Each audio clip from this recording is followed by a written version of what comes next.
maraming regalo. Oh, hindi ka muna. Ito, isang tanong ko sa'yo. Kasi di ba nung nasa loob ka ng Big Brother House, panayang sa Lausanne, mga pakilig ninyo sa isa't isa, di ba? Oh, ngayon nasa sa labas, baka gusto marinig ng Dabawenyo, anong gusto mong sabihin kay Karen? Yung pinaka-sweet na pwede mong sabihin sa kanya ngayon. Isa ka, kuya. Hindi mo lang maingay.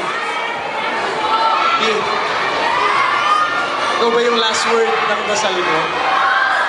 Last word ng dasal mo. Bakit? Kasi...